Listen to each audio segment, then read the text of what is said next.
everyone, it's Colleen. And AmyMichele. Welcome to Candid Conversations with Michael Lyons. We just finished a clinic with Michael on trail riding. It was awesome. It was totally And awesome. We survived. Yes, yeah, barely. Barely. Michael almost got bucked off. No. There's a difference between almost getting bucked off and a I'll horse put a video bucking. right here. Oh, Wild man. stallion that he brought. Yes. Hey, you know, what are you going to do? Right. No. No, we thought we'd grab Michael and pick his brain, ask a few questions that I had during the clinics and stuff that we've talked about throughout the clinic, some great things that other participants in the clinic shared, asked, and some tidbits of wisdom that Michael imparted throughout the day. Most of it was just harassment, I'll be honest. Motivation, I think he Is was it calling motivation? I think so. That's the way I took it. Oh. Yeah. I was Okay. gonna say, it depends on your outlook.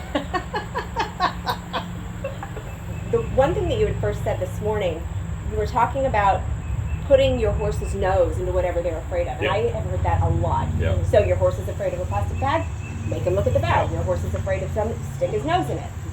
I would just, for our viewers, if you could elaborate on that and the why you don't do that, because I thought that was awesome. Yeah. So to me, really what it boils down to is basically teaching your horse and making your horse, forcing your horse to make a life and death decision at a moment of not ideal circumstance. So the analogy that I use is, if you have a fear of snakes, bees, whatever, I'm going to fill you up a room full of snakes, rattlesnakes or bees or whatever it is, and just make you do simple math. And the thing there is you're not in a rational state of mind, so you can't think about something rationally. And it doesn't even matter if it's something incredibly simple as far as like just breathe twice, something like that, just to be in that uncomfortable of a situation, to be forced to try to assess it without doing it. Just because I know something isn't going to come up and bite him doesn't mean my horse is convinced of that same fact. So putting my horse's face on something terrifying is one of the things that I feel like destroys confidence incredibly fast, more than builds confidence for the horse. And one of the biggest things we need when we are trail riding or just riding in general is a confident horse and a confident rider, and it comes from, confidence comes from control, in my mind. And the more you can build it, confidence, control, things of that nature, the better off you are, because whether it's right or wrong or indifferent, the corrections you make when your horse is misbehaving or misdoing something, it's at least positive action that you're doing. You're not freezing and getting into trouble. So that's the biggest thing, is when we freeze and panic and we don't think anymore, is when we get in the most trouble, I find. So in a fear situation, if you're not looking toward it, if you're not focusing them on it, what would you do? So I reestablish control. Okay.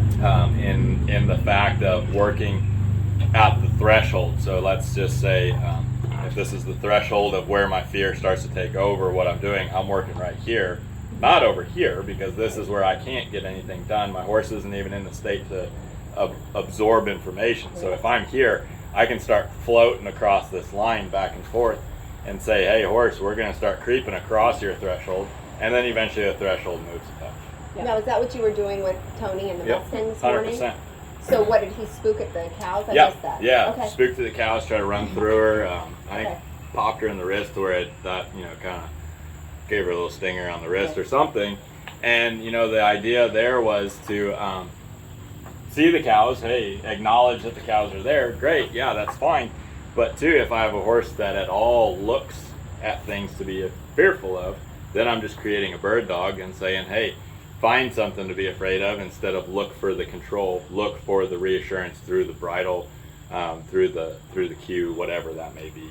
Right, and then building confidence, Yep. because you're in control, so then the horse is seeing, oh, I'm Yep. okay. Yeah, and what that ends up doing is the more that you do and the more work you do and the more cues and control you put on your horse, the less the horse has to question what their job is. It's like if you go into an uncomfortable situation as far as like a new job environment, if you don't have clarity of what you're supposed to be doing, you feel more awkward and more nervous Sure. So you got to think about that same thing. If I take a new horse into a place of where he's not totally dead confident, and I don't give him any instruction, or I give him very, very wishy-washy, instruction, then that does not give anybody, as far as rider or horse, confidence. It's like Right. it's like same lady today, loping around the arena. Mm-hmm. Nothing's changed. Right. The work's the same, the horse is the same, the day's the same. Mm-hmm.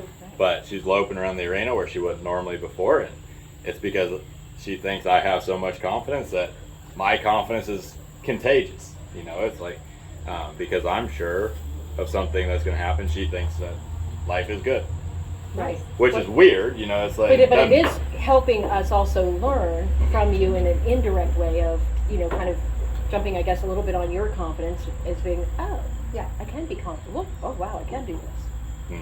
Exactly. Yeah. But that helps. But too, and like I said earlier this morning, giving yourself permission to know you know something. Also, Yeah. that's the biggest thing. Yeah. It's like being so unconfident in what you do know, the knowledge that you do have.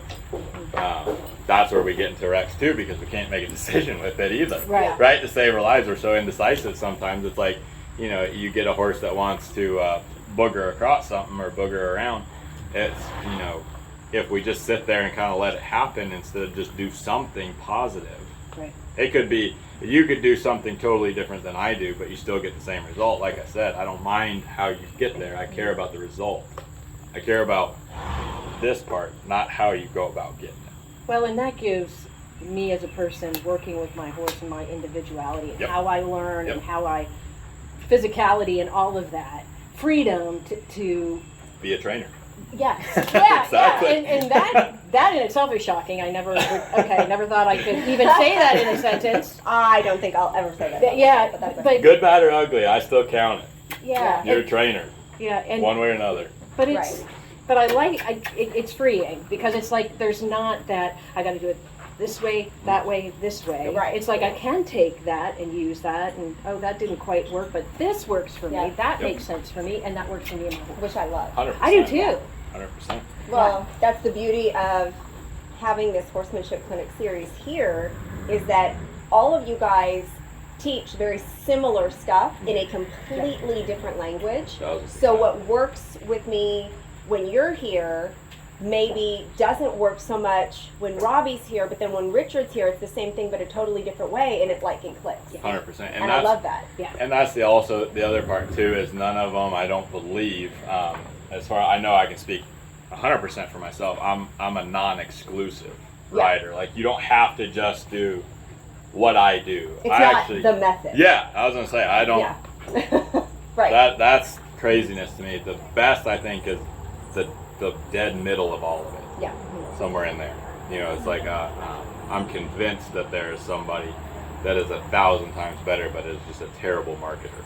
Right. Right? It's Yeah. like they're just terrible at marketing, Sure. but they are phenomenal horsemen. You can Yeah. go and watch people and just sit there and be amazed at what they can do, how quickly they Sure. can do, and it's just I find that's an amazing truth that, and you can kind of recognize aspects and pieces of where it all comes from, but Sure. how they go about it or what they're actually looking for is incredibly different. Yeah, but I think too, going through this clinic was just a reminder to me to manage my emotions, and we talked about that. Yes.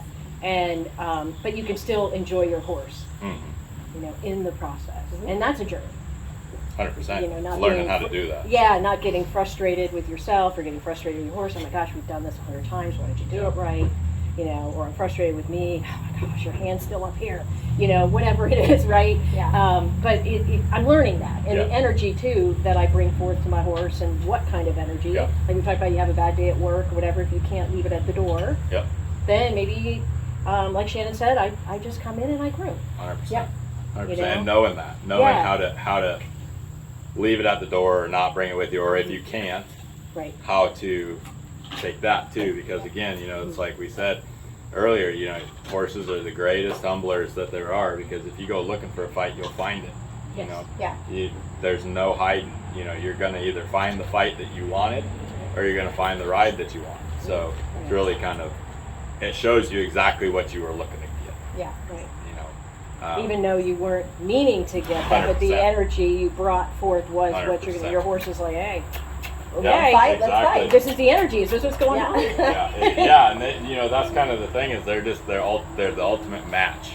to whatever you want. Yeah. You know, Oh, yeah. you match, and you know, you get one going silly, and you get really overreactive, and you fight the snot out of them, and then everybody just ends up in a wrestling match, and nobody ends up happy at the end of the day. Or you take a horse that's wanting to get really kind of worked up, and you kind of work on taking it away and thinking about how to dissipate all of that bad thought and bad reaction to something, and you end up doing really, really well.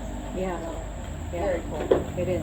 You mentioned something in the clinic, and I was over here recording, so I didn't get to really grab it, and I didn't hear the end of it. But talk about the mechanics of people who only mount from the left side, and elaborate on that. Okay, so yeah, when we were talking about when you exclusively mount from the one side, especially from the ground, you know, if you're not getting on from the from a mounting block or whatever, the amount of force and torque you put on the actual sternum and the wither actually can shift it a tiny bit.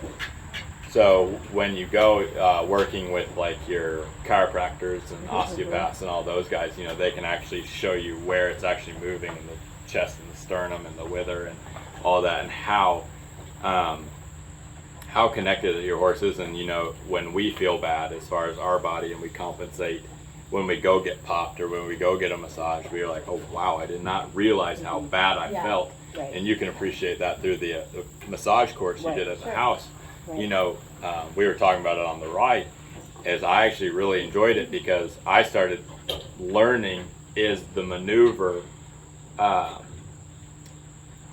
really fair to ask if my horse has limitation through muscle, you know, or something of that nature, conformation, whatever that may be. And it really just brought awareness to me, just to kind of be a little bit more complete in my thinking. And Because you've done the massage certification as well. Yeah, okay. Yeah, absolutely. So that's what we were talking about. And the word of the day was intentional. Yeah. You know, being very intentional with your cues, being very intentional with what you expect off your horse, being intentional in how you communicate your point with your horse and how to get through it all. So again, that intentionality of knowing, is this fair to this horse? You know, can I expect them to go lope around the field for 45 minutes if I only do 2.5 minutes of loping a year?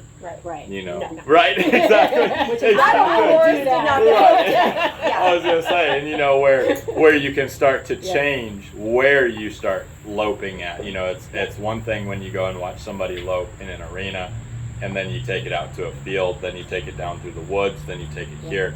Just the difference in not only the terrain, but what that horse is looking to do at the same time. Because when my horses are normally outside and working, they're in the arena, and the grass means, when they touch grass, that means free time. Right? So when I go out there and I go to work a horse of mine, they're like, oh yeah, yippee-ki-yay, let's go. And let's go let her hair down for a minute. And they may not be loping the way they would inside. You know, so a horse that lopes inside, like perfect and like glass, you know, it's the same thing vice versa. When you take a horse that's specifically programmed to look at trails, and you take them inside, and the owner's like, oh my gosh, I'm so bored in 2 minutes. You know, my horse is bored, not the owner. The horse is bored, and She's pretty, right? is, you know, that's kind of the thing, is when you end up with bored owner, bored horse. You know, it's really just because they don't know what's possible. You know, what you can do in an environment. What you can get to. You talked about in the arena coming down in emotion rather than winding up in emotion. So, releasing on emotion instead of maneuver. Yes. So you can't always do a serpentine on the trail. Yeah. So what do you do in that situation? Yeah, that was actually a really good one, because we get so locked in pattern in our brains, we forget why the heck we're trying to do something and what the actual maneuver was for. You know what I'm saying? So that was one of the big ones that we talked about, is when we get a horse that starts to wind up during a maneuver or outside or doing whatever, we're not releasing on, we want to start releasing on the emotion that we feel off of it, not just the maneuver being right. So we want to work on both of them happening simultaneously. Okay. Okay. The horse being right, but also matching the emotion that they need to match. Oh, okay. Got it. So if I'm doing a serpentine and I'm trying to take away energy, I need them to be coming down and slowing down and not cracking on them to go forward. If I want them to slow down. So that's also a me thing too, where I don't need to add anxiety to the horse by kicking them forward, then getting frustrated at them for not going slow, but then kicking them for going fast Gotcha. because they're going too slow. Well, it's a very it's knowing how to adapt and when to adapt. Yeah. And I know in working with Lauren, trainer here, who's amazing, I get stuck in, this is how I do it, this is how we always do it, and I don't get to the next level of maybe finesse or softer or, like, You're stuck. yeah. I mean, It's either, you hear everybody talk about, I either know how to start one or I know how to finish one, but I have no idea how to do that middle zone.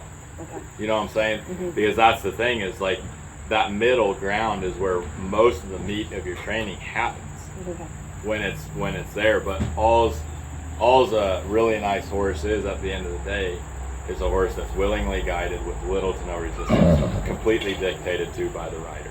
Right. Well, that's beautiful. Well, You said that. The reining. Oh. So- You get one of those. Right, I was gonna say, so that's, and when you think about that, and like you say, that's beautiful. Think about that as the trail horse. Yeah. Wouldn't that be the coolest trail horse you ever rode in your life? Oh, yeah. Wouldn't that be the coolest ranch horse? Coolest race horse, coolest reiner. Show horse. 100%, any discipline. any walk of life. I mean, doesn't matter what it is. It could be just the best ground working horse that you have, but if it's completely dictated to by you and willing and no resistant, golly, isn't that the horse we all want at the end of the day? Yeah. So if we can come in with that mindset, that's what we're looking for. That's what we want to strive for as far as trainers. And like I said earlier today, even your trainers have trainers. Yeah. Sure. And that's what I think is so important, is to constantly find people that are chasing betterment. Yeah.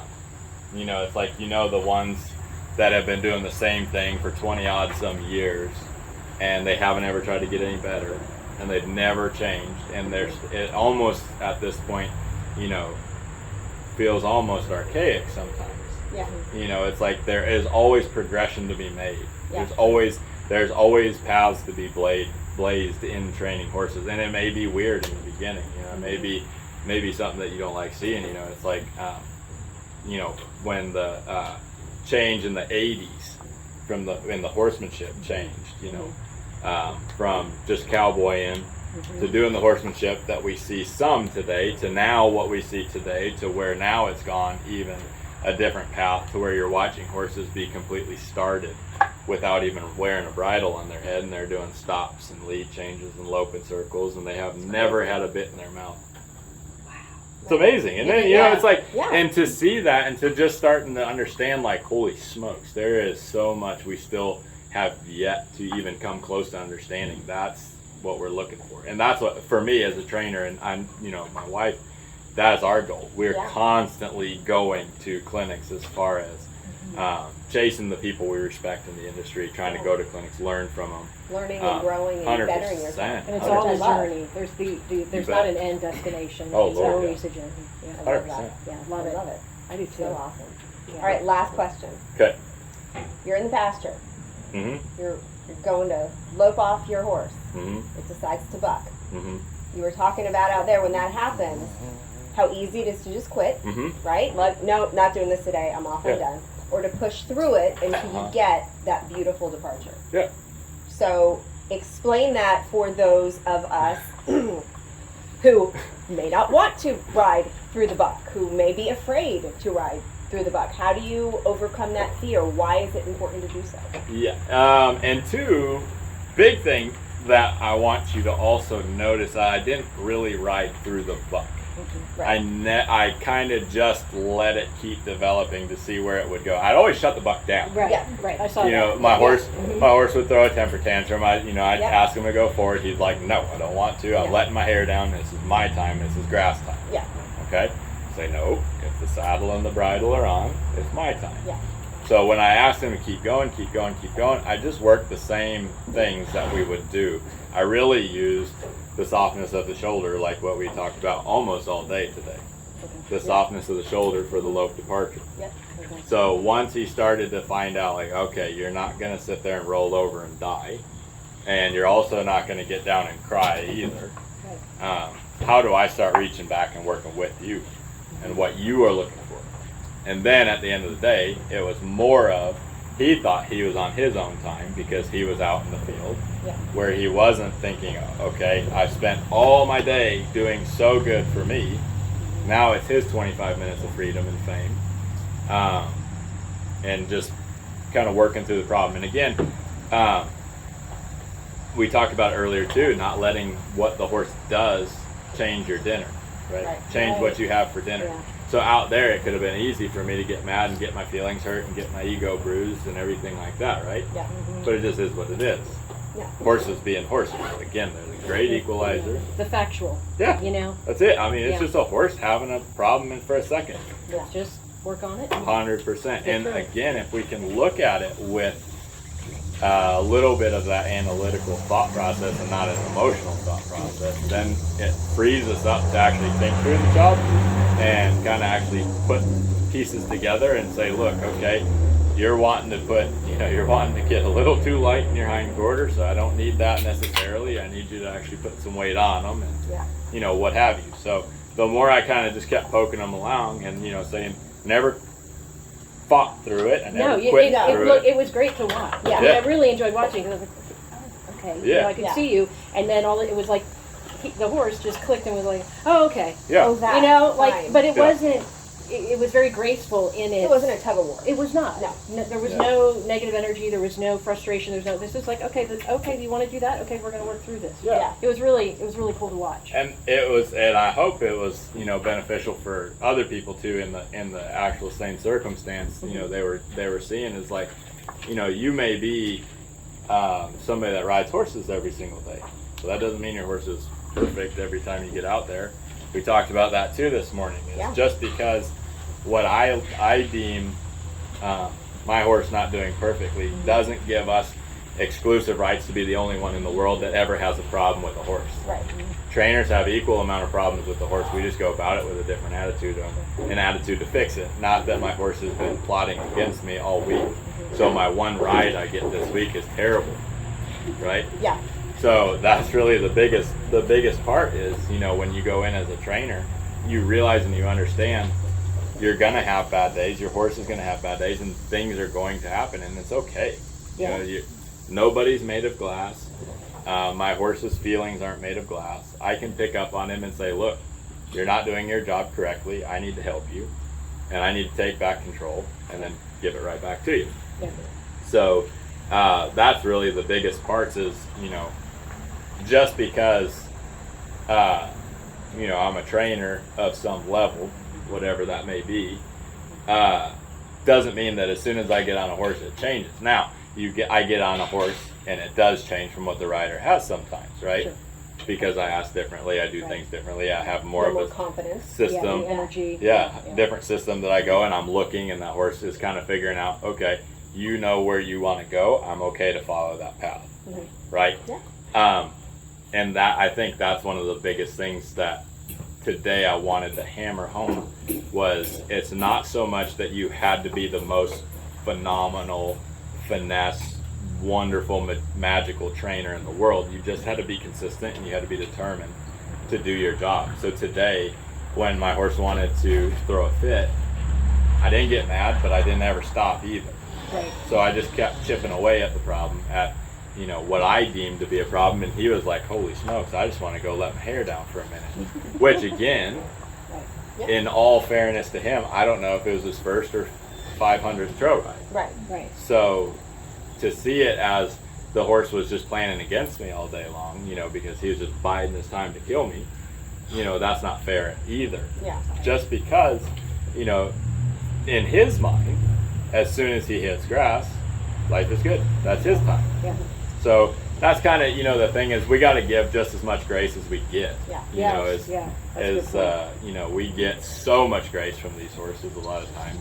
And, You know, you think about how forgiving they've been Yeah. for Years some of of the it. for the number of nonsense and things we've Yeah, he's done. probably like, what are you doing? Yeah, and you know You we again? yeah What? Yeah. pull That's them the out wrong of. cue. That's the wrong cue. Yeah.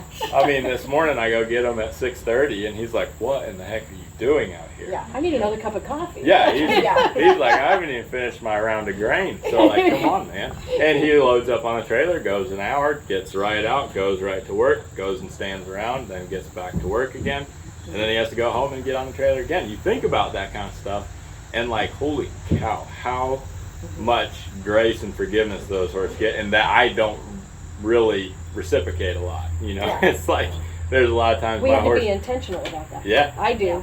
I know, and isn't that the dangest freaking word that Yep. you've heard today? It's like Yeah. that intentionality is just, Yep. it's so key just to know what matters.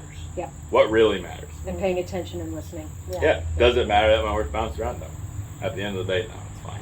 Yeah. Because what did I get? Yeah. A really nice low departure at the very end. But do I get to go home and have a steak now? Probably not. I get to go home and have ramen noodles. That was on the menu before. Now it's the same thing, right? So again, not letting your highs get so overly high and not letting your lows get so low that it just tears you up as your own trainer. Right. And that's, I think, where a lot of times a different clinician can kind of help regulate you, because, like you guys said, I need to make a sleep CD, the whole time. But at the same time, when I get excited for you, I'm excited, but okay, let's keep going. You know, I'm excited, I'm happy, I think you did a phenomenal job. Let's move on. Yeah. Next thing. Yeah. We're not popping the champagne and taking a break to celebrate. Right, exactly. Good job, I haven't and given you $1 million, yeah. and then, when you It'd do. be really great if you did. Yeah, I I mean, would- I wouldn't have say you back for a no. lot more. Yeah, I was gonna say, if I could do that, if I could shell it out, I'd do my own clinic. So, but then again, when it's a bad deal, okay, it's a Move bad right deal. on. Let's move on. Yeah. So, not dwelling on a spot, not Yeah, I think that's important. It's Yeah. not getting stuck in a. not in getting a- stuck in the mud. Yeah, for sure. and beating yourself up, or Yeah. or being down on your horse or whatever. It's like, yep, we went through it. We can fix this. We can learn. We can ask questions. And we can can work- move along. We can move along. We can Which work is with a such an trainer. important We can life do a lesson. clinic. You know. Exactly. Yeah. Oh, of course. Not just but the horses. all of it is Yeah. transferable. Well, yeah. And my Right. horse is my mirror, truly. Yeah. But too, what's also fun is we do the same things with what has maybe happened in the past. Yeah. We Yeah. ride yesterday's horse. Yes. We're not Oh, riding yeah. today's horse. That is true. Yeah. So that's what I always say too, is you got to ride the horse you have today. You can't ride tomorrow either. Yeah. He does on his right behind there. You see him? Oh yeah. It's a kill. Very nice. It's a kill. It's another kill. Yeah. Those Jurassic So- slices Yeah. are like out of control. So it's just kind of a deal where you're trying to consistently move, consistently make your life and your training better, and not get stuck in one spot. So I think that constant pursuit of betterment.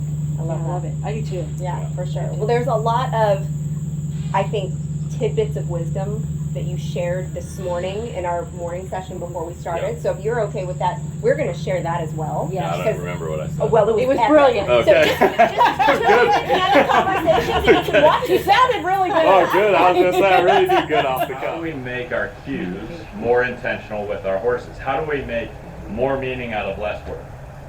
And that is where I really enjoy it, because that subtlety of cue can mean just as much as, wow, let's go, right? But if we have the ability of subtle cue, when we go to do something big, we have a whole lot more power. It's like putting brakes in your car and putting a really, really thin brake pad on there, or putting a really fat brake pad on there. Which one do you want? That one. I want the fat one. I don't want the run through it in 5 seconds. So the more cue, the more subtle your cue is, the more brake pad you have. Okay? So if you have to put your foot on the horse's neck and pull the rein to get him to turn, that would be a worn slap out brake pad, and you'd feel the grinding and things like that. I don't know how many of you guys go into the brake shop with your car on fire. That's the only time you go to the service station, is when your car's like that. And it's like, yeah, My little sister's the one turn up the music louder and just keep going. She's like, I don't know what that is. Here, let's just crank the volume and let's go. You know, that is exactly my younger sister, and I'm like, dude, you're about to give me ulcers. But, so, that gets expensive. when you go out to the trails, you know, you think about those mountain passes that you're running around on. You know, everybody been to the Carolina Mountains? You know them roads are silly. You know, and they're built for a freaking horse and buggy. They ain't built for a car. You know, so that's the thing, is if you have a lack of control out there, you're going to get in trouble.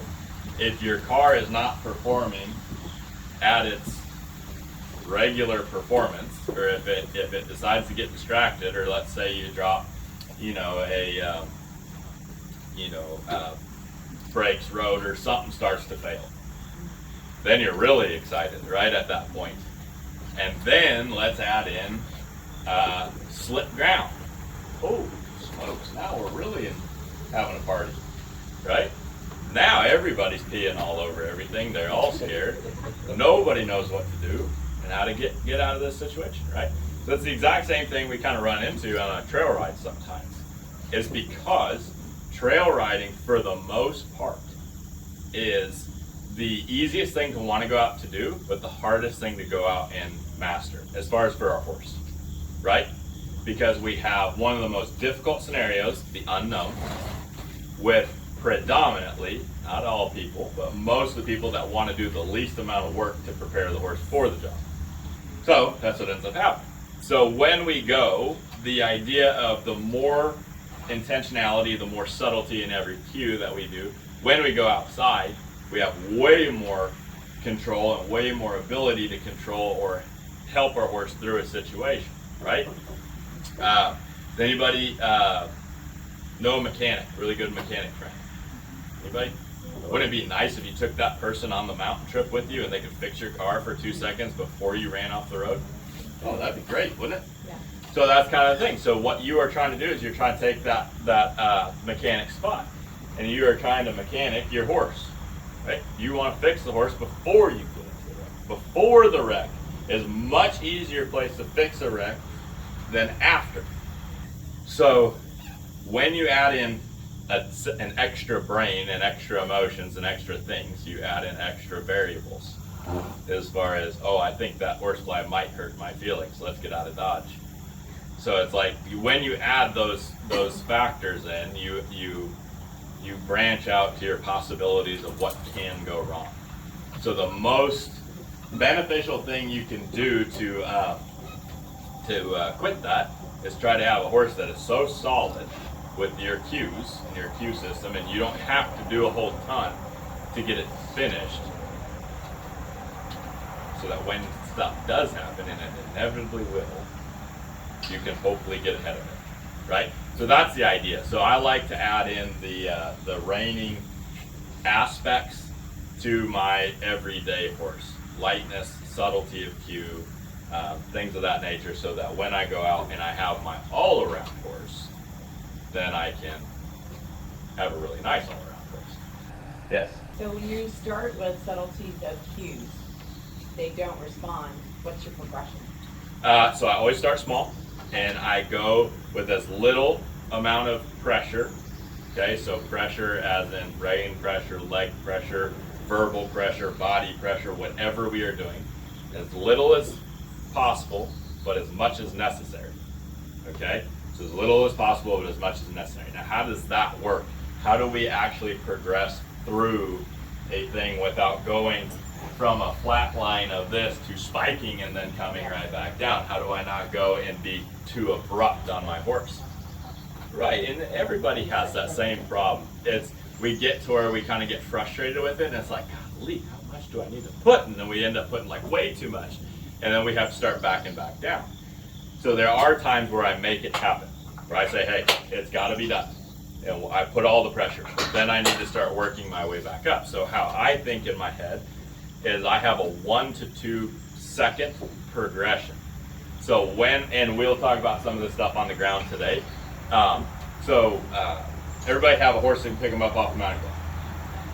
horse what? that can pick you up off a mounting block, come to you from the thing, pick you up off the fence. How do you do it? You whisper at them, you snort at them. What do you do? Yeah, come here, my little love. Come get me, little baby. And, right? Is that what we want to do? We can do it. Yeah, I was gonna say, yeah, yours is more like. I use the force. Yeah, that's it. That's it. You Obi-Wan him. Yeah. So that's the thing is, when we go that is the most perfect place to learn how to cue progress as going anywhere. And we'll talk a lot about that today, this morning session before we go out on the road and start boogieing up and down the trail. So that's going to be the idea. So to learn how to cue progress really takes intentionality, right? Making sure that every maneuver I make is important, means something, right? Because I want my horse, number one, so in tune with what I'm doing and so locked on beeline to any move I make that means something specific to him, not just I'm going to go all over. How many of you guys, like, as soon as you get on, you're like, oh my gosh, I got to get my, my pants up, I got to, move this around, and I got to, like, oh my gosh, you got something on your face, and, you got all these things going on, and you move a lot, right? You're just kind of like, whoa, over moving. Anybody do that? Sometimes. Yeah, sometimes, you might even, be falling over on his face a couple times, you got that, whiskey throttle going. So that's kind of the thing is when you move, it doesn't always mean something. Sometimes, there's a lot of times I actually want my horse desensitized to me moving. So I'll move like crazy, do all sorts of jobs. But then when it comes time to get the job going, as soon as I do something, as soon as I start looking with my body, I want that horse going where I need him to go. Right? So wouldn't it be nice if you could just, kind of turn your body and your horse actually went with you? But here's the other thing. When I do that on the trail ride, what am I going to be doing? I'm going to be sitting right here. Oh, Susie, did you see, Becky at the hair salon? She just looked like trash, blah, blah, blah, whatever. So, everything, then don't lie. I know how it goes. So that's what ends up happening. Is we get there and we start chit-chatting and doing things like that, and we're looking over here and we don't see the trail. So at that point, we want something fairly autopilot that knows the job they're designed to do. Okay? So there is a factor of we have to totally let go of control for a while because our brains won't allow for everything to happen. And then once something happens, we're riding little Spud and everything like that, and we're talking about Becky, how terrible she looks, and then Spud goes like that. And we're like, holy smokes, Spud, what are you doing? And then we get all crazy and correct the fire out of that horse, and then we're like, oh yeah, but Becky, yeah, jerk. Everything like that, and then we get right back to it. So that's the thing, when we go, we haven't seen, number one, what's happened first. We've corrected late and we've corrected after the fact, and we totally missed. So what we've done is we've just added to that horse's anxiety of everything to be corrected about. Does that make sense? So when we go, every time he gets scared, he's like, holy crap, there is a horse eating leaf over there. And then he's like, but by God, Mom's gonna freak out on me if I see the horse eating leaf, so holy smokes, what do I do? And then he has a big blow. He has a big run. It's not a whole lot fun for either, right? So, and what ends up happening is we deal with those things. We do our best, and what I like to kind of think of in the very beginning is when I'm starting my horse and I'm trail riding my horses in the beginning, I'm on top of every step. Once they start to earn the freedom and respect, I would call it, from me, I respect your choices. You have the freedom to make choices now. I understand what you're going to do. I have faith in your ability to take care of both of us. Then I'll start pitching it back, and then I'll trash back. Okay? So up until that point, I'm on my horse. I'm saying, hey, this is the job. Once I feel like I've established what the job looks like, and the nice thing is you guys have trails here that can be fairly well known to our horses. We don't have to expect the unexpected a lot.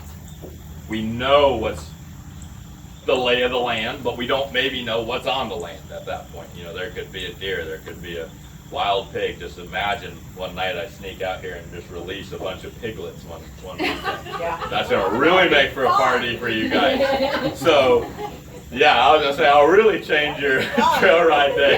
See what you guys got going on. Yeah, pig roast, yeah. I'm gonna put baby oil all over them, so when Mark goes out to race. But that's gonna be the idea. But once we experience change and we change the location of normal, natural for these horses, because most of them probably live across the road anyways, right? So they know the junk coming in and out of the trees. A balloon flew into the trail the other day. Helium. Whoa, that was a whole. When I caught it the first time, it was still full and in the tree, and I didn't even know coming up the trail. It was a whole new element. Exactly, and that's the thing. But once that horse can essentially go to autopilot on the trail, the trail's fine, right? And a lot of times, what we actually end up doing is use the trail to train the horse, right? Oh yeah. Because we use the trail and we let the trail actually do more of the work for us than we even want to do. It's like if I put up a big long panel gate, I could walk them through the panels because the panels are doing the job. I don't even have to steer the thing. I just have to sit there and look pretty. And I could be like, oh my gosh, you're just an amazing trainer.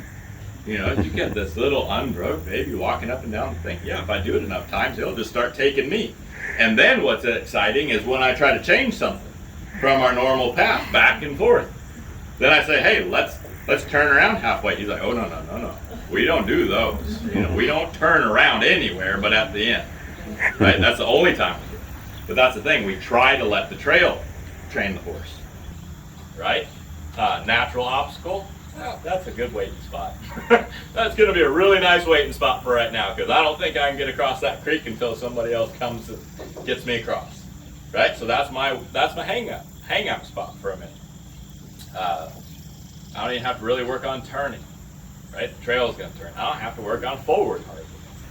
Because what's the trail try to do to the horse the whole time? It kind of beckons the horse down the trail. It's like there's something at the end. Grain, cookies, whatever it may be. Everything leads back to the barn. Exactly. So then, when you try to stop in the middle and wait for old Becky coming up the trail from the back and trying to catch up to you, you try to wait. What's your horse start doing?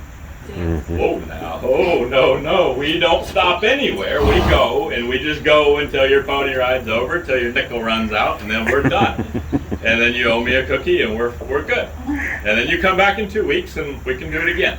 I need 2 weeks to recover from this. This was traumatic. That's what our horse says all the time, right? Yeah. It's terrible. So from there we end up saying, all right, it's even Christmas, so he just won't even freaking stop anymore because like, oh sorry Becky, I can't stop, or Sancho will dance the whole time. Can't do it. So we avoid it. We don't want to deal with that. And then, we don't really even have to work on stop and go because what does the group end up doing? Stops and goes for us. So like, geez, I would really like to wait 5 seconds and then go. I may be still pulling my britches up from peeing and everybody starts walking off and I'm like, oh crap, my horse is going too. It ain't even here with me anymore. I'm sitting there, trying to do the pants dance all the way to get to my horse. That's the kind of stuff that happens, and we end up getting to where we are so methodical and almost predictable and robotic when we trail ride. We don't even see it. We don't even see that stuff happening. Where's missed it. I missed it by that much. But that's where a little bit of the extra comes in. I have one that will go on deer trails if I'm not paying attention enough. Oh, she wants to go somewhere else. He's like, oh. Yeah. Like, Atlanta, we'll be following her, and I'm like, ooh, deer trail. I'm like, no. Something more exciting down that one. It So, doesn't even have to be a trail for him. He's yeah. Have you ever had one that just tries to scrape you off on every tree? That Oh, yeah. Did you see that? You all have. Where I was gonna say wherever Amy's at. Yeah, I was gonna say I had one that did it to her half the time. It's like 5 rides in. I don't think I even told Amy that. I think I had like 8 rides on the horse, and I was like, she's like the nicest trail horse I have at this moment in my life. She's just like sitting there with Amy, knee. I was like, oh, poor girl. But so yeah, it's just you have that. You have those kinds of deals where the horse starts to anticipate and learn exactly what they can get away with. Right? They know where and when you'll correct. right? So there'll be a booger over here, but they know as soon as you get to that flat spot, don't mess with you, right? So they learn where they can get away from. That's the exact same thing as a show horse, okay? So it's so funny because show horses, their 3-year-old year, they're still like, what the heck is happening? They're like, oh, big pen, let's go do our thing. I'm more excited about my show and what I'm doing in my pattern that I don't want to think about the rest. Then they hit their 4-year-old year, and they're about terrible tubes, right? Because then they're like, oh, I've been here before, and you never touched me. Not once did you touch me. So that's when you get the horses that you go down pretty straight line, and and they go on a diagonal, and you're like, what the heck was that? And they learn that they can test you in an arena because you don't want to go and lose all your money. Because you just paid a good little chunk of money for your entry fee, and you don't want to pick that second rein up to fix the job. You're trying to go make something. So they're like, oh, okay, I'm going to just be over there or over here, or I'm not going to hit that lead change. I'm just going to walk. And they start to challenge you. And then you go and you take that 4-year-old year and say, oh, you rascal, I'm going to fix you. And then by the 5, 6, 7-year-old year, they know they can be corrected in the pen. You know, you'll still work them anywhere, and then they get honest about their job. Same thing with little horses on the trail. They learn exactly where and when and how you're going to correct, how much you're going to correct, how far are you willing to go out there, you know, and where are we the least confident half the time? Out there. Yeah. We don't want to get into a wrestling match in the woods. Right. Here's what happens if you fall off. You got to go find your horse. That or my horse is just wandering around, you know, Yeah. Kannapolis, you know, it's like up at the racetrack or something. So Yeah. you know, there's two things that can happen. Either we fall off and we don't want to pay the doctor bill, or my horse gets wrestled up and I don't want to pay the vet bill. Right? So we try not to fight. We try to avoid every negative situation out there. Right? For the most part. I mean, it's where I'm the absolute least confident. Because I know, number one, I don't have control of footing, right? It may be a heavy dew morning and that stuff is just slicker than pig snot. You know, you walk funny, my horse is like, whoop, slides out from underneath. Does it help them, make them more aware of their feet? You bet. But it is where I am very ginger when I'm doing things. I'm like, ooh, okay, I'm going to correct it this way, things like that. And I know that, so I can take that and use it. Trail riding is one of the hardest things that I do. Because I am a type A, take over everything, micromanage the fire. Who's that here? And be honest. It's okay. I'm being very honest. So I'll take over everything. I don't even want my horse to see. I don't even want my horse sniffing out there. Like I want him to hold his breath the whole trail. I want you to hold your breath and close your eyes. Let me just place your feet everywhere you're going. I don't even want you thinking. And that's what happens. Until I start saying, oh, okay, I made that one, you know, my stomach's finally out of knots. And on the second one, I'm okay. I'll let you have I'll give you my, okay, nope, that was enough. And I work my thresholds, right? My thresholds of nervousness or fear, you could say, anything like that. Because how many of you guys ever get afraid? Oh, yeah. Yep, 100%. Not Mark, right? He's like Grizzly Adams. He doesn't get afraid of nothing. Yeah. So that's the thing, is when you start getting fearful or worried about something, does that affect your training? Absolutely. Oh my gosh, yes. So we're training out of fear instead of action.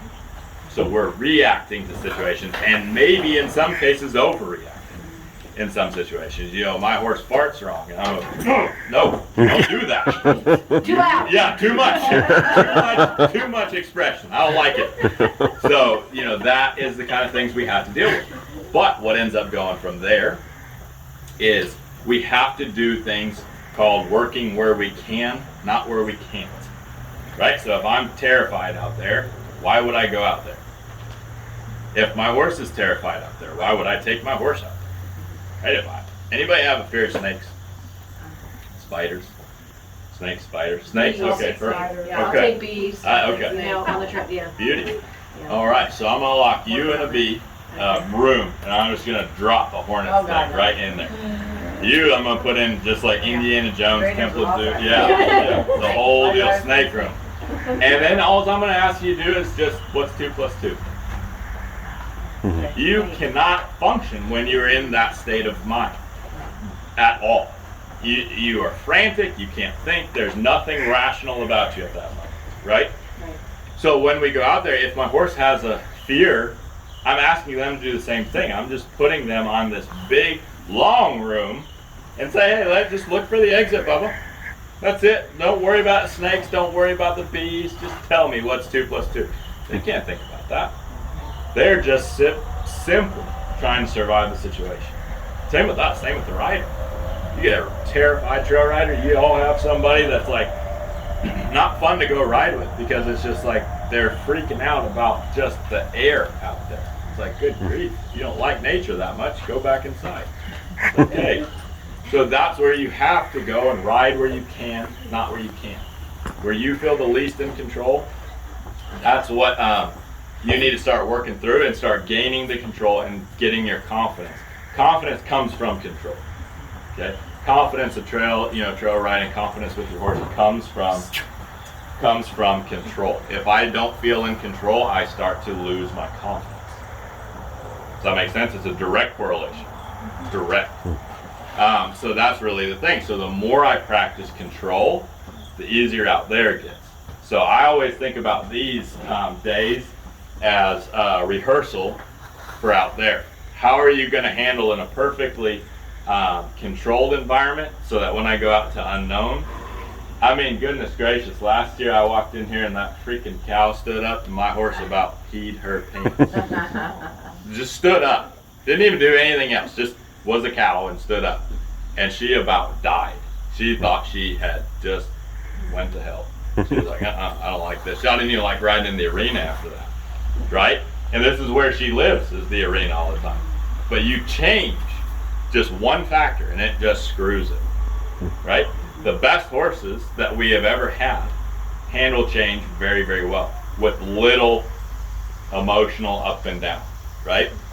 The best ones are that steady eddy. That's what we want. So that's what we need to start trying to build. Does that make sense? Well, what if they like to test you? All horses will test you. It doesn't matter. A horse could be 175 years old. They're still going to test. That's in their nature. You can't take away test. I can't take away fear. I can't say, hey, stop being afraid.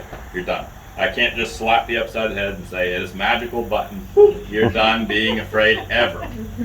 All I can do is teach you how to handle fear and teach you what to do when you start having fear. Right? So that goes into the makeup of horses is they're going to test you. How do you handle the test? Do you get tested and do you just lay down and call yourself Matt, lay yourself in front of a door? Or do you go up and you say, hey, no, I ain't gonna be tested. I'm gonna put you right back in your spot. That's what I would do there is say, and that's where the confidence of saying, I know what I need to do, but now I'm just giving myself permission to do that. Because how many of you guys have been to a clinic, watched thousands of hours of video?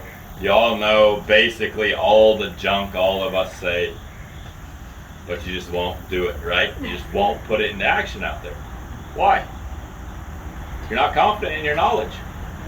You think I have some mystical God-given knowledge that, he just touched me on the head and said, hey, you know how to work with horses. I'm just too stubborn to stop. That's all I am. I'm too stubborn and too stupid to quit. That's it. So that's the thing. It doesn't take magic to train horses. It takes determination and just will. Just going. Just always working through problems. Right? So it's not, you don't even have to be good at it. You just have to be determined. I mean, you can be trash. So I think for Tony, what he just said, a connection you make is you're never without a problem. Because there's always something. Because I think too, you think you're gonna get to this point with Fred where it's gonna hit a moment of purpose, and it won't, because you never know the next day. Well, yeah, I mean, you have that too. I mean, you may have to repeat some of the things, like, I think with her, what she's seeing with her horse too, is the herd dynamic has changed and he's moved up. Yep. So he's applying some of that attitude to the trail. You ain't and now she's going back. Oh, wow. Nice job. Yeah. say you need like some sissy horse. Yeah. You need the mean one to come back then. No, I'm just kidding. So if you're not doing anything wrong too, because I think Exactly. you overthink it too. It's like you're not doing anything And wrong. two, if you're constantly on the search.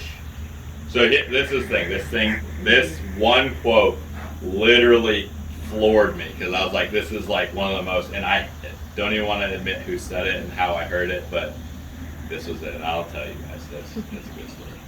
But if you argue for your limitations, they will always be there. Okay? Yeah. And that floored me because I was like, there's always a reason why I cannot or what's going on because of ego or that fear. We're irrational in what we think we're going to do or what we are doing. I go to a lot of these clinics and say, people are just choking their horse out, holding on to the reins. And I'm like, will you let go? They're like, I am letting go. No, that horse's face is in his belly button. I don't know what you're letting go of, but it ain't his head. And that's the thing. So again, if we argue for our limitations, they're always going to be there. Now, who said that? I don't know how she heard it. It's Fallon Taylor. No. And my wife is obsessed watching her Snapchat things or whatever they are, Instagrams or whatever. I don't know what it all is, but she watches her and follows her or whatever. So, and I was driving the car and I actually like slowed the car down and I was like, holy smokes, like I never thought I would hear like profoundness come out of a Snapchat. But I did. So Surprises everywhere. it is. I mean, you ain't kidding. It just floored me. So I was like, all right. So I was like, that is phenomenal. Yeah. And that's the thing. So again, two, what we as a society also do. What are we programmed to do constantly? Yeah. Look for negative. Negative. Yeah. Always. Tabloids, social media, News. the news, movies, anything. We make up fairy tales of what it's going to look like, and we get piddly and moany when it comes to not being that way. Right? Your horse ain't going to come out there with a ring on its little hoof and say, hey, will you be my rider forever? Right? I am waiting for that proposal. Right. Chief, did you hear? Hey, We've been 11 years together. shape up, son. So that's the thing. They ain't never going to do that. So, Colleen, did you never gonna do that? Oh, dang it. Not Chief. Just peeing in brains right now. But that's the thing is, it really isn't the thing, and we have this vision in our mind of what it's supposed to look like. And even people in my barn, they're like, well, you never fight with your horses. Baloney. I fight every single day with my horses because they're rascals. And I ride them once every 8 weeks. It's like, my horse is the least broke horse on this property. I mean, it can be a 2-year-old. If it's there and it's in training, I ride that thing every day. I don't ride my horses hardly at all. I have time. Right? Luke? Hey, shoot, there's the most feral animal on this property. Unless you pay somebody else to do it. Right? That's right. Yes, yeah. But that's the thing, is like, this one girl, I love her to death. She's like, I'm always like, well, how's your riding? She's like, oh, well, it wasn't good, this, and that. And I was like, did you see what I was literally just riding the whole time? And she's like, oh, I didn't see you fight. And I was like, you didn't see me sweating and blowing snot out of my ears and things like that and kicking my ear holes and then going on the horse and saying, hey, let's go forward, and the horse bronking across the arena. No, I didn't see any of that. Were you watching at all? Were you awake? Did you not have your music in too loud? No fighting and having no fight or no challenge is non-existent. You will never have that. The best horses in the world will challenge. Again, it's how you deal with it. Do you fix it in the moment or do you let it fester all day? Because again, would you rather nag at your horse for the rest of their life or kick them in the butt for 2 seconds and say that's enough? Kick him in the butt. I was gonna say, I mean, I would like to kick them in the butt, but some people prefer the nagging. So true. Okay. So true. And it's just. I relapse from time to time. Well, again, Lauren's worked with me a lot. It's the insecurity of, can I do this? It's that self-negative self-talk in our head. But it applies to all areas of life, not just him. Exactly. And so I recover. Exactly. But I can regress, and I'm aware of that. You ain't kidding, and we all can for certain. And that's really the big thing, is How do we continuously encourage our own self, say this is what I can do? Good question? Yeah, I think I struggle with finding where is the limit of being firm enough and not being a pushover or being too firm. 100%. That is That- fabulous, that's fabulous insight, right? Sure. But where's your moral compass? Find your own north, right? Don't find mine, don't find hers. You know, she may be a big softie. I may be a teddy bear when it comes to my horses. She may be a drill instructor, right? There may be a lot of things my horse does that she wants to slap him in the head for, right? And then, you know, there's things her little horse does. I'm like, oh, sugar bear, you know, well, you didn't mean to bite me in the shoulder. I was in the wrong spot, right? That's the thing. Where's your moral compass? Where's your moral center? How much is too much for you as the trainer? Now, what that means is you train the horse to the best of your abilities. Not the best of mine, not the best of hers, not the best of Amy's, not the best of Mark's. Yours. Who owns the horse? The horse owns me. Oh, yeah, I was gonna say, hopefully we own the horse. Who pays the bills? Let's just say that. Okay, so again, my opinion only is that, an opinion of what you should do. Not what it's not written in stone that when you come in here, my word is law. It should be, and I'm a little disappointed that it isn't. But I was gonna say, yeah, so for next time, yeah, I was gonna say, I expect it to be like lit up too. And so that's kind of thing. It doesn't mean that any clinician, any person, any whatever can tell you exactly how to train your horse. Because number one, I don't know the horse. I mean, it's a paint. It is a paint-ish. You know, it's a brown one. It's a tan one. It's another tan one. It's a little one over there in the back. I don't know it. It has 4 legs. It looks like. It's about all I know. It stands pretty good. All of it, really quietly. It's pretty nice. So that's kind of the thing. I don't know. I don't know the horse. Has the horse broken every single leg on it? Correct it until I see a bad thing happen. So that's really what you got to do. And the thing that clinicians do that most people won't is try and fail. Right? We try and fail. We try that. Oh, that didn't work. That was way too much correction, or golly, that was not even close. Well, we are okay failing because we know there's no perfect. Right? This little mystical, magical idea we want to have about old Red Dog not challenging us, we know that doesn't exist. So that's the thing. We'll push. We'll get to a point, we'll say, wow, that blew that horse up really bad, so now I got to backtrack and work my way and fix it all again. Fix all the crap that I just messed up, and then go back and do it again.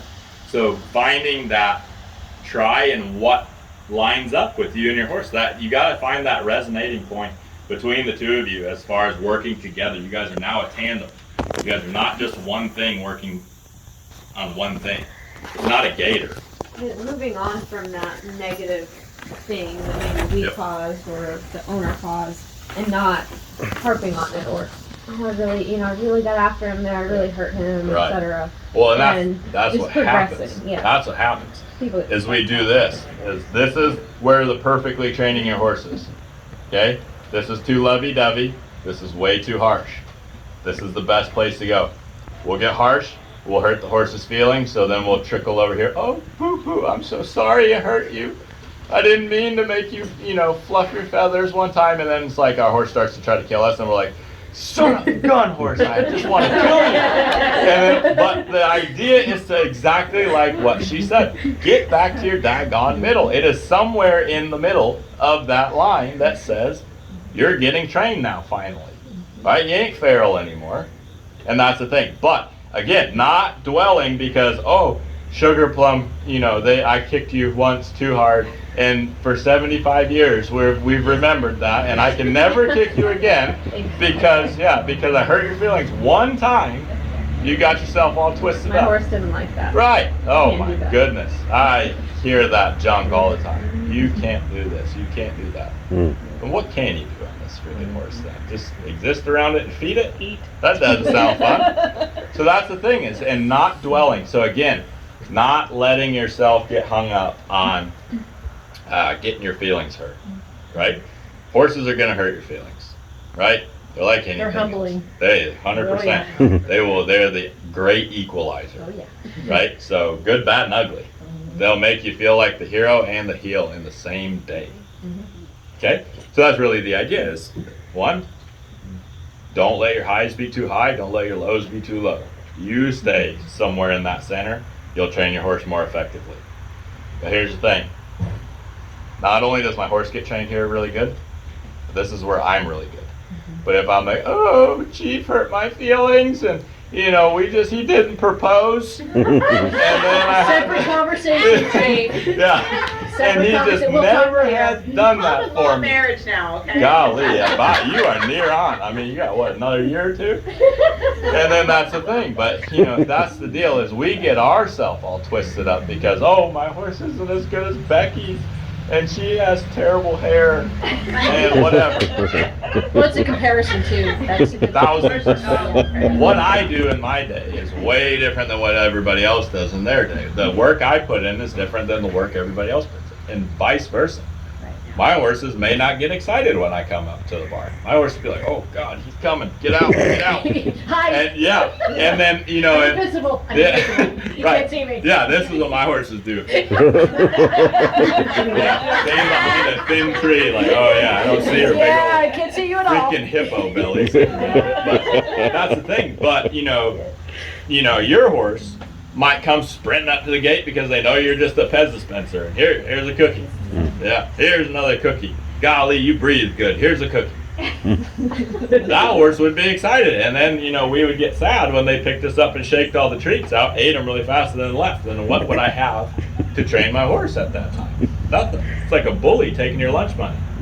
So that's really the idea. So setting the boundaries, establishing control, subtlety of cue, intentional cues are all very, very important, and that comes throughout the training in your life. How did you develop your intentionality muscle? Because I've just started working on that. Lauren and I've talked about being very intentional in riding, because when I first started trail riding, I was very just like, woo, look at that. And I had a tough day at work or going through stuff, so this is my therapy. So I wasn't engaged. 100%. And I'm working on being very engaged, but that I need to continue doing that. So how did you, is it just practice that you kept being intentional, or? It's like dieting. Yeah. You know what? It's just like dieting. 100%. We are gonna relapse. So this is the thing. We go in and we say, all right, I need to be intentional. By God, I need to start eating healthy. I'm gonna axe out everything. But shoot, that Dr. Pepper looks really, really good. I might just maybe a sip today, right? And then I just guzzle a 2-liter or some nonsense, right? So that's the thing, is you're gonna fail. It's okay. Have a coach, have a buddy, have somebody, an accountability partner. My wife is phenomenal. She's always like, dude, stop your stuff. You're terrible. So that's what she says to me all the time, is she says that, and she holds me accountable. And I trust that she can see that. So then when you focus on the negativity, is there something similar with the dog in the sense of where you go to more positive reward? Yeah, as far as for my brain, more than anything. That makes sense. Yeah, because I'm a recovering negative Nancy, right? So that's the thing. My job is to literally fix and find problems. That makes sense. 100%. I'm literally programmed to find a problem. Like, oh wow, your horse is dead lame. That's why your horse is fucking you off every day. So that's what we have to go through as trainers. So again, where it ends up rearing its head is when we train. We are micromanaging. We don't give our horse any freedom. We don't give our horse any time to think for themselves or be themselves or do anything themselves. I'm on top of them constantly harping and being a real pain in the butt. And I find too, I don't always give him his wins, like the moments of, hey, good boy. Yep. Taking 100%. that moment to just like, let's keep going. 100%. And then I don't do it in life either. So it just how it 100. transfers. And thousands and thousands of percentages. Yeah. It is amazing how it is a direct correlation. Yep. And again, when we have that crappy day at work, at home, we want to come out here, and then what's our horse want to do that day of all days? Yeah. Wrestle us. Yeah. Right? Argue. Be like, bro, Why? I had a terrible day. You're supposed to love me and propose and have flowers and all the white horses and unicorns popping out of the woods. Doesn't do it. Right? Lets us down. I've learned for me on those days when I've had a bad day at work and I come to the barn and I'm just, Yeah. I don't ride those days. You bet. Yeah. If you're looking for a I fight, come you'll out find it. And I groom, Yep. and I feed her treat, and I hand graze, You and bet. then I put her away. 100%. Because then I'm not kicking her just because she's There. the one. You're not reacting. She doesn't turn You're into your aware of it. punching bag. Yeah. Right? And that's the thing. That's is, smart. you know, it's a hard lesson to learn and hard lesson to know. Like, hey, I'm looking for a fight, and I'll go get one. It doesn't even have to be a big fight. It can be a small fight, right? And y'all know how that goes, right? As we do it in our life, we do it at home, do it with our kids, do it with our significant others, right? You run in, like, oh man, that paper plate isn't perfectly white. Triggered, right? Same deal. I mean, we do the same thing. So that's a great muscle to flex too, as far as how do I start to figure out, am I in the right headspace to actually train this dang horse? That's a fabulous thing to know. And I tell people all the time in the apprenticeship program, like, dude, you're learning to be a trainer. You're learning how to do this right now. You're learning to literally make this your life. If you need to sit down in the middle of the arena and cry, fine, go ahead. Just come back and be ready to roll.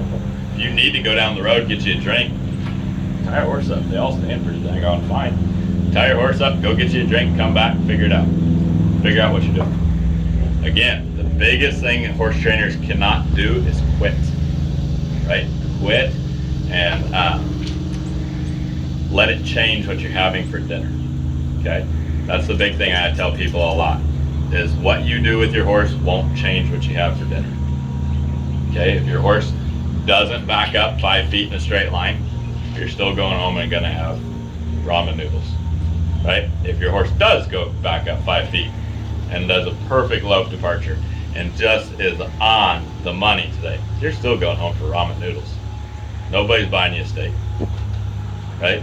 That's the thing, is you cannot let it affect your day as much as we let it affect our day. Because horses aren't here to pick on us and be the ones that are going to be just ripping us down. They don't have that bone in them, right? They don't have the envious and things like that and some of those off-brand emotions we have. They don't come and just want to be a negative impact. Horses are here to do this kind of thing. They all just want to stand and be fat and sassy. That's it. That's really the job that they want to do. So when we take them away from that job, then that's not as much fun for them, right? So which one of your horse has saddled their own selves and said, hey, let's go trail ride today?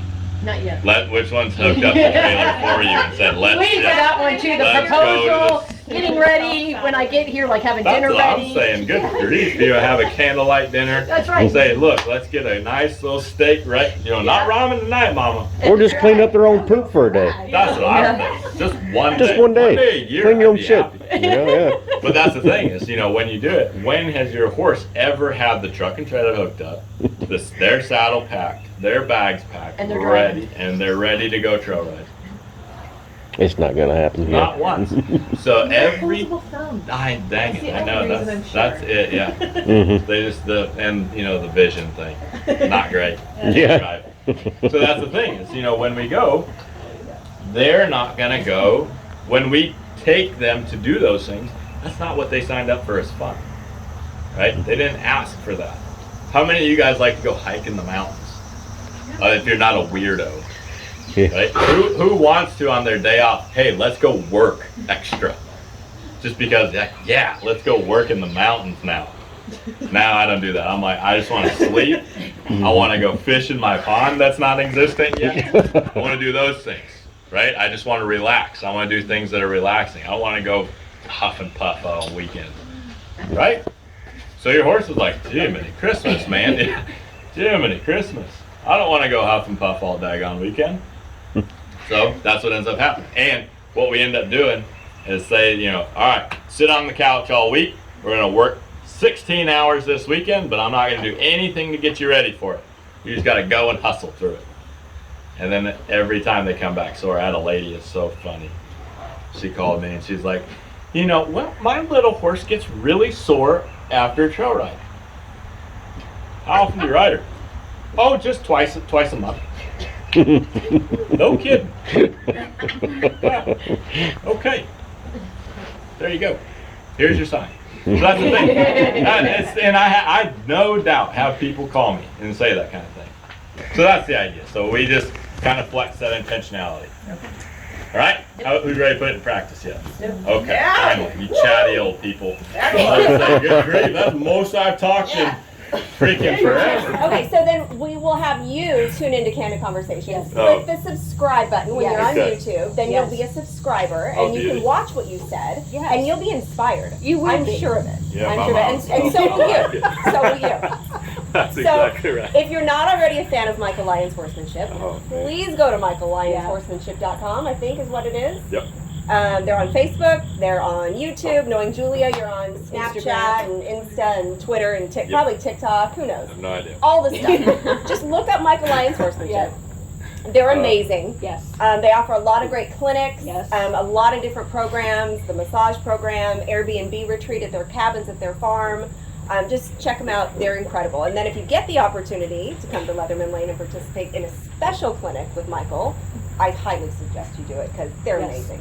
We Yes, it was appreciate a great clinic. For sure. Wonderful. For sure. It was wonderful people that really appreciate your time and Yeah. and sharing your expertise and coaching and humor too. And humor. Because that helps too. Yes. I mean, because it helps us not go, I'm so serious riding, what am I doing? Right. It's like lighten up and enjoy, guys. Yeah, you do It's- make it really fun. You do. It's very cool. And, well, we're a fun bunch too. That's Yes. besides the Great, point, you know. great group. Yeah. That's Great group. exactly For right. sure. For sure. Yeah. Well, subscribe to our channel. Yes.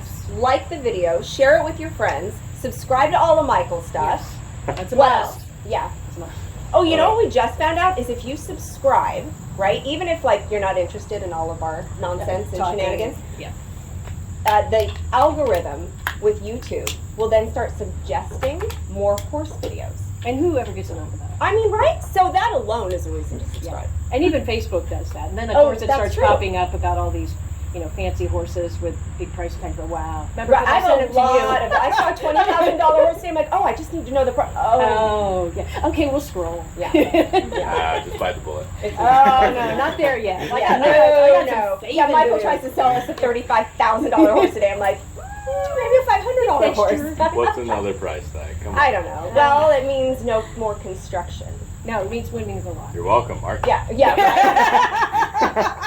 Right. And is that all it takes? Right. That's I the was first gonna- what? Yeah, you're like, are you serious? Like, let's do $35,000 it. to do it. Maybe not. 100%. Let's do it. God, so awesome. Well, thank you. Yeah, We appreciate you being here. absolutely. We appreciate you letting us pick your brain, all that fun stuff. Yes. You bet. And can't wait to do that. Yes. 100%. Let's do it. Or come up and see you. Come Yeah, on. well, Yeah, we do we'll do do that. that. Yeah, and see all the fun stuff you're doing. Yeah.